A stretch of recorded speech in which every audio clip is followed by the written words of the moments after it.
আওয়ামী লীগ ফিরে এসেছে, কি করতে পারলেন? এমন প্রশ্ন কিন্তু সোশ্যাল মিডিয়ায় ঘুরপাক খাচ্ছে। অনেকের মধ্যে এই প্রশ্নটা যে আওয়ামী লীগ ফিরে এসেছে, আপনারা কি করতে পারলেন? এই প্রশ্ন কেন উঠতেছে সেই বিষয়টা যদি আপনাদেরকে একটু পুরোপুরি বলি তাহলে ক্লিয়ার হয়ে যাবেন। ধরেন 5ই আগস্টের পর আমরা বলছি যে আওয়ামী লীগ পালিয়ে গেছে। আওয়ামী লীগের কারা পালিয়ে গেছে? শেখ হাসিনা পালিয়ে গেছে, নেতৃত্ব স্থানীয় যারা ছিল তারা পালিয়ে গেছে, অর্থাৎ মোটামুটি পরিচিত যারা কেন্দ্রীয় নেতা ছিলেন 200 থেকে 300 পালিয়ে গেছে। তার মানে যদি আমরা বলি যে আওয়ামী লীগ পালিয়ে গেছে, এই 300 বা 400 জন নেতাকর্মী মিলেই কি আওয়ামী লীগ? না। আওয়ামী লীগ হচ্ছে আওয়ামী লীগের নেতা কর্মী, আওয়ামী লীগের সমর্থক, সবাই মিলে কিন্তু আওয়ামী লীগ।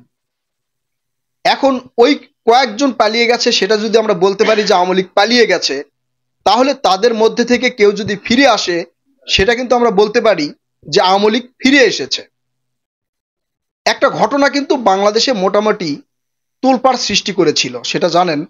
সাবেক রাষ্ট্রপতি আব্দুল হামিদ তিনি গভীর রাতে বাংলাদেশ ত্যাগ করে চলে গেছেন, বীর দর্পে গেছেন।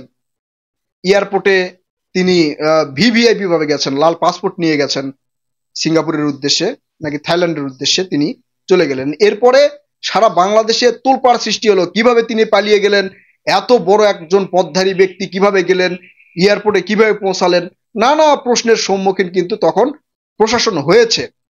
একই সাথে মোটামুটি 3 জন পুলিশ কর্মকর্তাকে বরখাস্ত করা হয়েছে, সাময়িক বরখাস্ত করা হয়েছে। সেই আব্দুল হামিদ খান আবার বাংলাদেশে চলে আসছে, মানে আব্দুল হামিদ আবারও বাংলাদেশে চলে আসছে। এখন প্রশাসন কি করলো? তাকে কি গ্রেপ্তার করেছে? তাকে কি দেশ ত্যাগের নিষেধাজ্ঞা দেওয়া হয়েছে? কিছুই করা হয় নাই। তাহলে এই যে আব্দুল হামিদ খান চলে গেল, এটা নিয়ে এত তোলপাড় কেন হলো? আমরা তো তাদের বিচারই করতে পারতেছি না। তাকে এখন পর্যন্ত গ্রেপ্তার করা হয়নি। স্বরাষ্ট্র উপদেষ্টা তিনি সাংবাদিকদের এক প্রশ্নে বললেন যে কারো বিরুদ্ধে ইনভেস্টিগেশন না করে সে অপরাধীর সাথে যুক্ত কিনা, অপরাধের সাথে যুক্ত কিনা সেটা না দেখে কাউকে গ্রেপ্তার করা যাবে না বা উচিত নয়। সেইটাই যদি হয়, 5 আগস্টের পরে অনেক আওয়ামী লীগের নেতাকর্মীকে গ্রেপ্তার করা হয়েছে, সঙ্গে সঙ্গে গ্রেপ্তার করা হয়েছে। তাদের বিরুদ্ধে কখন ইনভেস্টিগেশন করা হয়েছিল? এই যে আওয়ামী লীগের সাবেক এমপি মন্ত্রী যারা ছিল তাদেরকে গ্রেপ্তার করা হয়েছে, এদের ইনভেস্টিগেশন কখন করা হয়েছে? এদেরকে গ্রেপ্তার করা হয়েছে, তারপরে ইনভেস্টিগেশন চলছে, সাথে বিচার চলতেছে। তাহলে আব্দুল হামিদকে কেন গ্রেপ্তার করা হলো না? আর গ্রেপ্তার করা না করার কারণে তিনি দেশ থেকে চলে গেলেন, সেটা নিয়ে তোলপাড় সৃষ্টি করলেন। এখন তো চলে আসছে, এখন কি করবেন? এখন কি করবেন আপনারা? তার মানে কি আমরা বলতে পারি যে আওয়ামী লীগ আবার ফিরে এসেছে, আমাদের উপরে আবারও যেই বাক স্বাধীনতা খর্ব করার খড়গ নেমে এসেছে, সেটা তো আমরা কিছুই করতে পারছি না। এখন এখানে অনেক কিছুই প্রশ্ন মানুষের মনের মধ্যে ঘুরতেছে যে চলে গেলে আপনি চিল্লাচিল্লি করছেন, ফিরে আসলে আর কিছুই বলছেন না। এই ঘটনাগুলো কেন ঘটতেছে? আবার শেখ হাসিনার চাচাতো ভাই শেখ কবির তিনিও বাংলাদেশ ত্যাগ করেছেন সিঙ্গাপুরের উদ্দেশ্যে।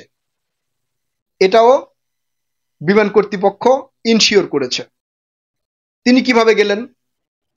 তিনি তো বাংলাদেশের অনেকগুলো প্রতিষ্ঠানের মানে দায়িত্ব পালন করেছেন। এমনকি আপনার এই যে শেয়ার বাজার, তার সাথেও তিনি সম্পৃক্ত ছিলেন। এরপরে তিনি চলে গেলেন। প্রশ্ন করা হলে তারা বলছেন যে বিদেশ ত্যাগে, অর্থাৎ দেশ ত্যাগে বা বিদেশে যাওয়ার কোনো নিষেধাজ্ঞা আমাদের কাছে নেই। যদি বিচার করতে হয় ভালোভাবে করেন, আর বিচার করতে যদি না পারেন তাহলে ছেঁচড়ামি না করাটাই ভালো হবে বলে আমি মনে করি। সাধারণ জনগণও আমার মনে হয় এ ধরনের প্রশ্নই তুলবে। দেশে থাকলে আপনারা বিচার করতেছেন না, তাদেরকে গ্রেপ্তার করতেছেন না, যখন দেশ ছেড়ে বাইরে যাচ্ছে তখন আপনারা চিল্লাচিল্লি করতেছেন, বিভিন্ন ধরনের কথা বলছেন। আব্দুল হামিদ যদি আবারও দেশের বাইরে যায় কি করবেন? তাকে কি নিষেধাজ্ঞা দেওয়া হয়েছে? দেশ থেকে নিষেধাজ্ঞা দেওয়া হয়েছে, তার লাল পাসপোর্ট কি বাতিল করা হয়েছে? আমার মনে হয় কিছু করা হয়নি। এ ধরনের কিছুই করা হয়নি। অর্থাৎ আওয়ামী লীগের যে সকল শীর্ষ নেতারা পালিয়ে গেছে, তারা যদি বাংলাদেশে চলে আসে, হয়তো আমরা এরকম ঘটনার পুনরাবৃত্তি আবারও দেখব। মানে কিছুই করা হবে না। প্রশ্ন করলে তখন বলা হবে যে সেখানে ই করা হয় নাই তো, মানে তাকে দেশ থেকে বাধা দেওয়া হয় নাই, তার বিরুদ্ধে ইনভেস্টিগেশন করা হয় নাই, তা এই জন্য তাকে গ্রেপ্তার করা হবে না। এই ধরনের প্রশ্ন বা এই ধরনের উত্তর কিন্তু আমরা দেখতে পাবো। এখন যারা এই আব্দুল হামিদ দেশ ত্যাগের পরে মিটিং করলেন, মিছিল করলেন, বিভিন্ন প্রশ্ন তুললেন, প্রশাসনের দিকে আঙুল তুললেন, এখন তারা কি করবেন? বা অন্যান্য নেতারাও যদি ফিরে আসে, তখন আপনারা কি করবেন? একই কথাই তো বলবে স্বরাষ্ট্র উপদেষ্টা, যে তাদের বিরুদ্ধে ইনভেস্টিগেশন করা হয়নি। কয়জনের বিরুদ্ধে ইনভেস্টিগেশন করা হয়েছে? কয়জনকে আইনের আওতায় আনার কার্যক্রম শুরু করা হয়েছে? আমরা শুধু দেখলাম শেখ হাসিনার বিচার কার্যক্রম শুরু হয়েছে, সেটা ডিরেক্ট লাইভে দেখানো হচ্ছে। আর আগে যাদেরকে গ্রেপ্তার করা হয়েছে তাদেরকে বিচারের আওতায় আনা হচ্ছে। দেশের বাইরে তো অনেকে আছে, তাদের কি পুরোপুরি ইনভেস্টিগেশন করা হয়েছে? এখন আমাদের সামনে সংস্কারের মূলা ঝুলিয়ে দেওয়া হয়েছে। দেশের সংস্কার করে একটা নির্বাচন দিবে। তাহলে এই যে ছাত্র জনতা প্রায় 2000 জীবন দিল, কেন দিল? এই জীবন দেওয়ার ব্যবস্থা কি নেওয়া হলো?